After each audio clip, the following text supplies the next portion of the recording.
All right, it is a busy of the busy media. Sharp one real quick.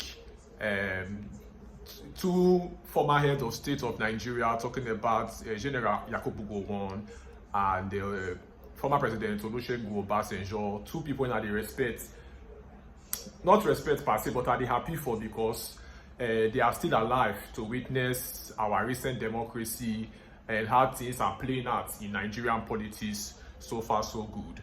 But this is just the 1st of December, and we are waking up to what some people have termed an acrimony between the both of them.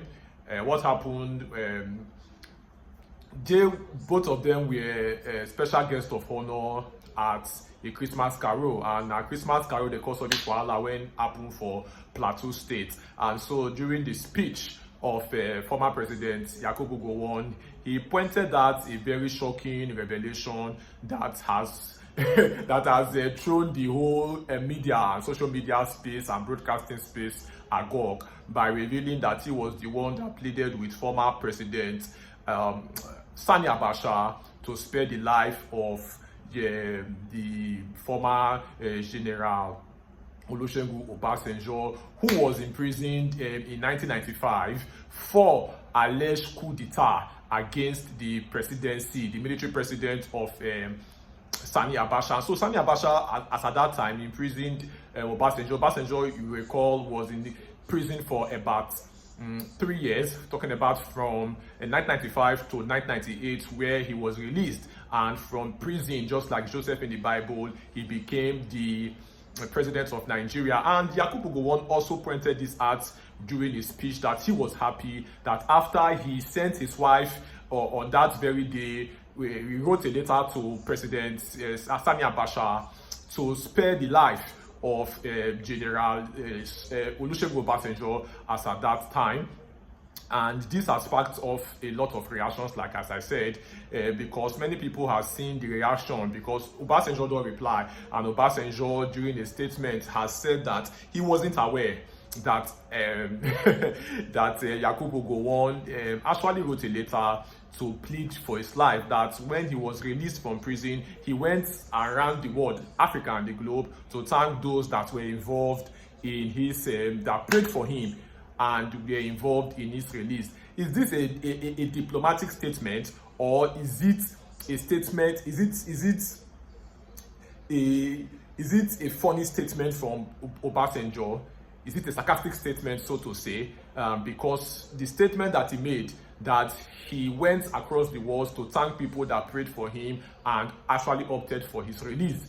Or is it a diplomatic statement that showed that during the time, when President Sani Abacha wanted the death of Obasanjo because he was a threat. He wanted the death of major players in Nigerian politics at that time because they were threats to him. Is it a statement or a testament to the fact that during this time that politics and survival intersected, between, there was a diplomatic relation, an underdog in the military system that actually played out?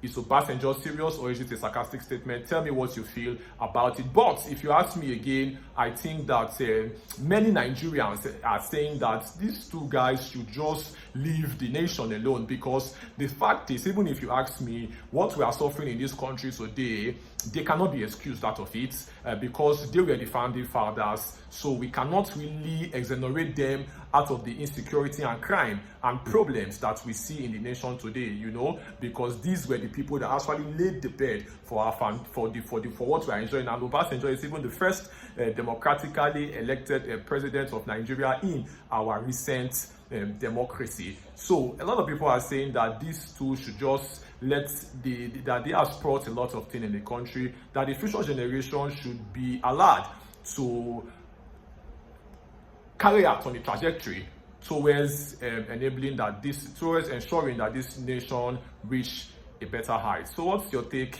on the issue between Obasanjo? What do you take out of the statement?